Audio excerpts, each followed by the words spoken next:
అనంతపురంలో జరుగుతున్న ప్రజావేదిక కార్యక్రమంలో ఎమ్మెల్యే కాల్వ శ్రీనివాసులు మాట్లాడుతున్నారు. ఇప్పుడు లైవ్ చూద్దాం. ప్రత్యేకమైన ప్రేమాభిమానాలు ఉన్నాయి. అందుకనే 2014-19 మధ్యకాలంలో ఏ నియోజకవర్గానికి ఇవ్వనంత పెద్ద ఎత్తున 4,500 కోట్ల రూపాయల నిధులిచ్చి మనందరినీ కూడా ఆదుకున్న నాయకుడు మన నాయకుడు నారా చంద్రబాబు నాయుడు గారు.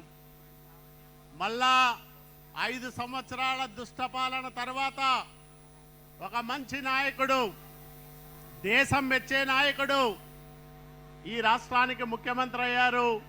కాబట్టి ఆయన నాయకత్వంలో అనంతపురం జిల్లా, రాయదుర్గం నియోజకవర్గం బాగుంటాయని బలంగా నమ్ముతా ఉన్నాం. అనంతపురం జిల్లాకు వరప్రసాదం లాంటి మల్యాల నుంచి జీడిపల్లి వరకు హంద్రీనివా తొలి దశ విస్తరణ కార్యక్రమాలను త్వరలోనే చేపట్టడానికి చంద్రబాబు నాయుడు గారు ఇప్పుడే సంసిద్ధులై ఉన్నారనే విషయాన్ని మీ అందరికీ నేను గుర్తు చేస్తా ఉన్నా. అదే పూర్తయితే అక్కడి నుంచి మనకు భైరవాని తిప్ప ప్రాజెక్టుకు నీళ్ళు వస్తాయి. అట్లాగే ఉరవకొండ, రాయదుర్గం, కళ్యాణదుర్గం నియోజకవర్గాలకు 36A ప్యాకేజీ కింద దాదాపు 64,000 ఎకరాలకు సాగునీరు అందేదానికి అవకాశం వస్తుంది. ఇన్ని మంచి కార్యక్రమాలు చేస్తుండడంతో పాటు రాయదుర్గం నియోజకవర్గం ఎడారి దిశగా తన ప్రయాణాన్ని సాగిస్తున్న అత్యంత వెనుకబడిన ప్రాంతం. ఇక్కడ ఎడారి నివారణ కోసం గతంలో చంద్రబాబు నాయుడు గారు ప్రత్యేక శ్రద్ధ తీసుకొని కొన్ని కార్యక్రమాలు చేశారు. మళ్ళా మన నాయకుడు ముఖ్యమంత్రిగా వచ్చారు కాబట్టి ఈ ప్రాంతంలో ఎడారీకరణ ప్రక్రియ ఆగిపోతుందని నేను బలంగా నమ్ముతా ఉన్నా.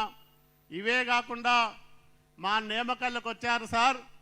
ఇక్కడ బీసీలు అధికంగా ఉన్నారు. బీసీ బాలురకు ప్రత్యేకంగా ఒక ఆశ్రమ పాఠశాల ఏర్పాటు చేయాలని, అట్లాగే ఒక పిహెచ్సి ఇవ్వాలని, ఈ ఆంజనేయ స్వామి గోపురానికి 3,75,00,000 రూపాయలు డబ్బులు ఇవ్వాలని,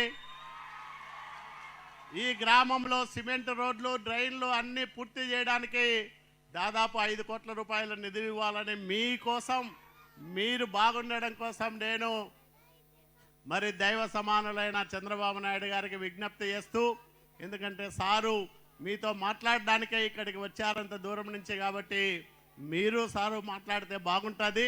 ఈ అవకాశం ఇచ్చిన మీ అందరికీ ధన్యవాదాలు తెలియజేస్తూ ఇప్పుడు మన పార్లమెంట్ సభ్యులు అంబికా లక్ష్మీనారాయణ గారిని మాట్లాడాల్సిందిగా విజ్ఞప్తి చేస్తూ ఉన్నాం.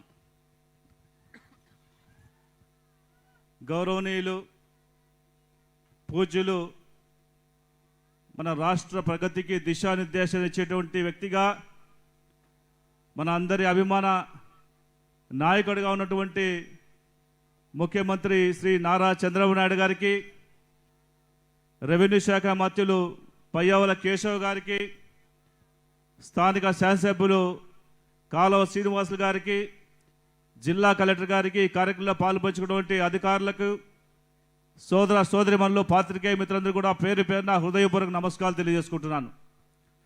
నిజంగా ఈరోజు కరువు ప్రాంతంగా ఉన్నటువంటి అనంతపురం జిల్లా మీద ప్రత్యేకమైనటువంటి అభిమానాన్ని, ప్రేమాన్ని చూపుతూ